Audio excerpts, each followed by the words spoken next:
अगर हम लोग इसके ऊपर जाते हैं संशोधन पर, संशोधन करके अगर इसको पावरलेस कर दिया जाए और बोर्ड को पड़ा रहने दिया जाए, तब आपके साथ में क्या होगा कि पहला, क्योंकि उसके पास कोई पावर नहीं है तो कोई संपत्ति को दोबारा कब्जा नहीं सकते।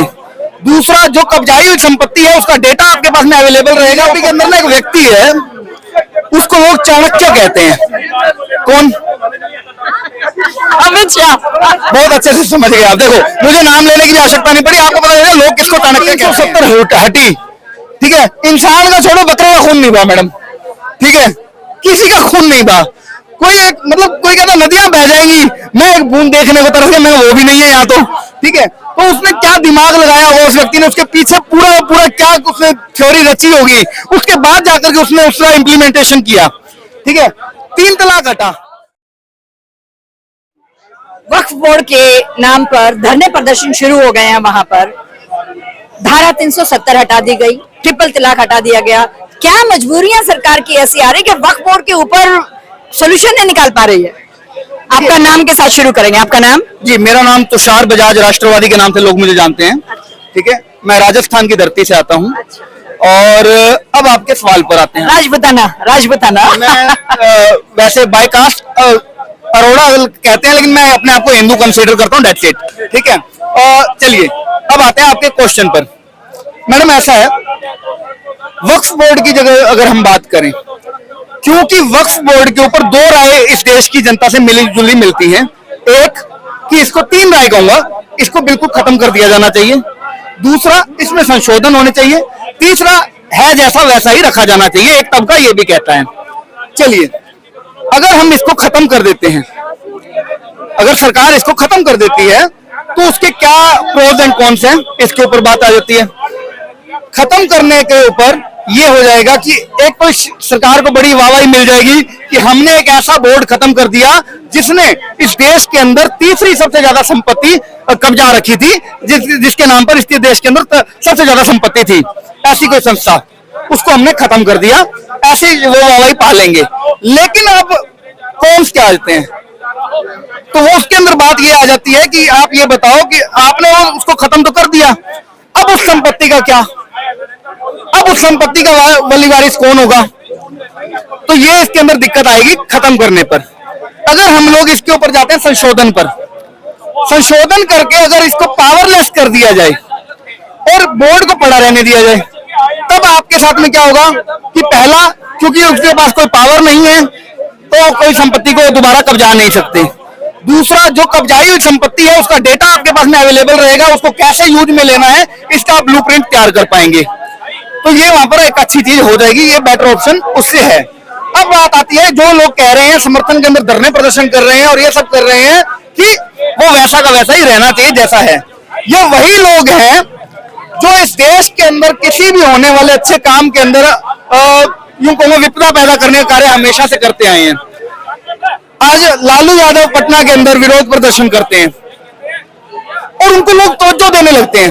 आप एक बात बताइए, जिस व्यक्ति को एक कोर्ट ने, इस देश की सर्वोत्तम कोर्ट ने जिसको ये कह दिया हो कि ये आदमी चोर है, उसको वो कन्विक्टेड चोर है, उस जेल काट कर आया चोरी के इल्जाम में, भ्रष्टाचार के इल्जाम में, ठीक है, तो उसकी बात को इतना महत्व देना मेरे को नहीं लगता कि उचित है। बाकी के लीडर्स की बात करूं, कोई भी लीडर विपक्ष का आज की डेट में, मैं नाम लेता हूं, ममता बनर्जी हो गई, अखिलेश यादव हो गए, लालू यादव हो गए, ये सब जो राहुल गांधी हो गए, इनके साथ में अब पिछले कुछ सालों में हुआ क्या, ये लोग पहले सेकुलरिज्म का चोला ओढ़ करके चलते थे और उसके साथ में ये कहा करते थे कि हम लोग भारत के लिए लड़ रहे हैं, किसी पंथ विशेष धर्म विशेष के लिए नहीं। लोगों ने इनको सत्ता दी, लेकिन जैसे जैसे इनके असली चेहरे सामने आने लगे, जैसे जैसे इस तरह के वक्तव्य सामने आने लगे कि देश के संसाधनों पर पहला अधिकार किसी कम्युनिटी विशेष का है, ठीक है, लोगों को इनकी सच्चाई पता चली, इनकी सच्चाई पता चली तो लोगों ने इनको सत्ता से बाहर कर दिया।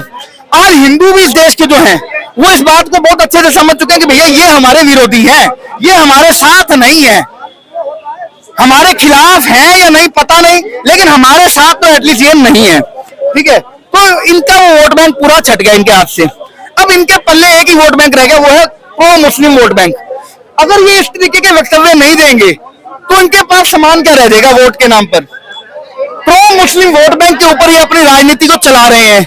अगर वो भी अगर इनके हाथ से छट गई, ठीक है, इनके हाथ से निकल गई, अब जिस वजह से मुस्लिम महिलाएं जो है वो तो बड़ी संख्या पर निकल ही चुकी हैं।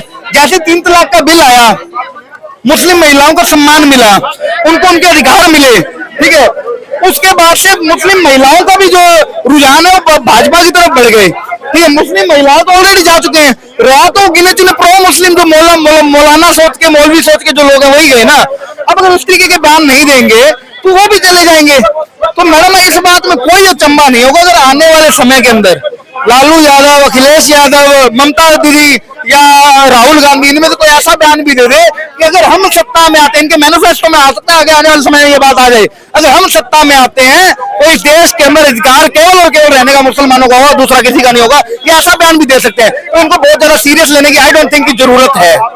देखिए, आपने 2-3 विकल्प बताए। इस 2-3 विकल्प में अगर हम बीजेपी की पीछे की ये 10 साल की 2 टर्म को अगर हम देखते हैं तो ये संशोधन नहीं करते, ये तो सीधा खारिज ही करते हैं। जैसे 370 में कोई संशोधन नहीं, सीधा खारिज, ट्रिपल तलाक का सीधा खारिज। तो वक्फ बोर्ड की सरकार की कुछ ऐसी है मंशा की इसको पूरी तरह से खत्म ही करे, इसीलिए ये सब डिले हो रहा है। मैडम एक बात बताऊं मैं, बीजेपी के अंदर ना एक व्यक्ति है, उसको लोग चाणक्य कहते हैं। कौन? अमित शाह। बहुत अच्छे से समझ गए आप। देखो, मुझे नाम लेने की आवश्यकता नहीं पड़ी, आपको पता लगा लोग किसको चाणक्य कहते हैं। मुझे नाम भी लेने की आवश्यकता नहीं पड़ी, आपको खुद को पता लग गया लोग किस व्यक्ति को चाणक्य कहते हैं। वो बड़ा ही सोच समझ, बड़ा दिमाग लगाकर किसी भी चीज को अप्लाई करता है। 370 हटाना था, लोग कहा करते थे खून की नदियां बह जाएंगी, कश्मीर में ये हो जाएगा, धरती ऊपर आसमान नीचे हो जाएगा, भगवान जाने क्या क्या हो जाएगा। ठीक, कहा करते थे। पत्थरबाज कभी खत्म नहीं हुए थे, है ना। क्या जब 370 हटी, ठीक है, इंसान का छोड़ो, बकरे का खून नहीं बहा मैडम, ठीक है, किसी का खून नहीं बहा। कोई एक मतलब कोई कहता नदियां बह जाएंगी, मैं एक बूंद देखने को तरस गया, मैं वो भी नहीं है यहाँ तो, ठीक है। तो उसने क्या दिमाग लगाया होगा उस व्यक्ति ने, उसके पीछे पूरा पूरा क्या उसने थ्योरी रची होगी, उसके बाद जाकर के उसने उसका इम्प्लीमेंटेशन किया। ठीक है, 3 तलाक हटा।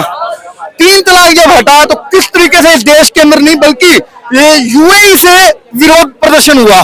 ठीक है, जो अरब कंट्रीज है वहां भी एक आ गया कि नहीं जी ये तो हमारे इस्लाम की चीज है, इसके साथ आप छेड़खानी नहीं कर सकते। लेकिन वो हटा, लेकिन कहीं पर कोई दंगा फसाद कुछ नहीं हुआ, वो काम भी हुआ।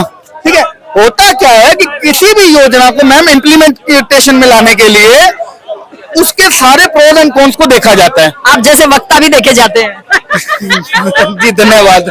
ठीक है, किसी भी योजना, ऐसे प्रखर वक्ता की आवाज ही तो कहीं ना कहीं सुनी जा रही है। अभी आप सभी सबसे मैं बात करूंगी, तो आप जैसे प्रखर वक्ता अपना समय दे रहे हैं जनता को जगाने के लिए, एक रिवोल्यूशनरी का ही तो काम कर रहे हैं आप लोग।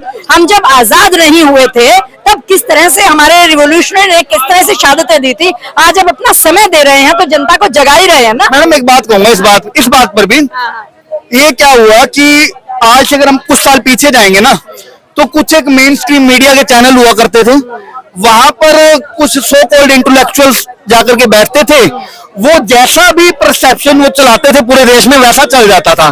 ठीक है, इस चीज का मैं पूरा का पूरा श्रेय आप जैसे चैनल्स को दूंगा, जो यूट्यूब चैनल्स हैं, ठीक है, सोशल मीडिया के चैनल्स हैं विशेष तौर पे, ये लोग जब जनता के बीच में आने लगे तो एक्चुअल जो जनता की आवाज है वो पूरे देश के अंदर जाने लगी और कोई भी फेक नैरेटिव फैलने से बच गया। ठीक है, जो एक्चुअल जो जनता के भाव है वो सामने आते हैं मैडम इससे। ठीक है, तो मैं बल्कि आपका आभार व्यक्त करूंगा इसके लिए, आप जैसे चैनल्स का आभार व्यक्त करूंगा, आप अच्छा काम कर रही हैं।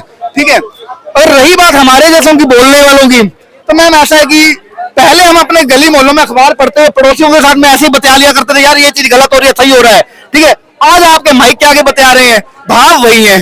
ठीक है, तो अपने भावों को व्यक्त कर पा रहे हैं, इतनी बात है बस। ठीक है, और रही बात मैडम ऑप्शंस की, और जो हम बात कर रहे थे कि किस तरीके से किसी भी चीज को इंप्लीमेंट किया जाए, क्या संशोधन करने की बात आ रही है, कहीं पर सरकार दब तो नहीं रही। आपके भाव ये थे एक्चुअल में, आपका जो प्रश्न के अंदर के जो भाव छुपे हुए थे वो ये थे। ठीक है मैडम, एक बात बताता हूँ, 370 को पूरा हटाना अनिवार्य था। मैं ये कह रहा हूं कि वक्फ बोर्ड को पूरा हटाना पहली बात तो अनिवार्य नहीं है, उसको पावरलेस करना ज्यादा बेनिफिशियल है बजाय उसको पूरी तरह से खत्म करने के। क्योंकि कारण ये है, मेरा जो एनालिसिस है, जितना मुझे समझ में आता है, मैं कोई बहुत ज्यादा इंटेलेक्चुअल नहीं हूं, लेकिन जितना मैं समझ पाता हूं, ठीक है, कि अगर हम लोग वक्फ बोर्ड को पूरी तरह से खत्म कर देते हैं तो वक्फ बोर्ड के साथ साथ में जो जमीनें इन्होंने फर्जी रूप से हथियाई हुई हैं, जो जमीनें इन्होंने जबरदस्ती कब्जा की हुई हैं, उसका डेटा भी उसके साथ खत्म हो जाएगा। ठीक है, लेकिन अगर वक्फ बोर्ड पड़ा रहे और उसको पावरलेस कर दिया जाए, उसकी पावर्स को खत्म कर दिया जाए, तो वक्फ बोर्ड के साथ साथ वो डेटा हमारे पास में अवेलेबल रहेगा, जिससे कि हम ज्यादा अच्छे से ये चीज को कर पाएंगे कि उन जमीनों को किस तरीके से यूटिलाइज किया जा सकता है। जी, मेरे क्वेश्चन के पीछे के भाव समझ के आंसर भी उतना ही गहरा दे दिया। और लोगों से भी बात करते हैं, हमारे बीच में और है। धन्यवाद हमारे साथ जुड़ने के लिए।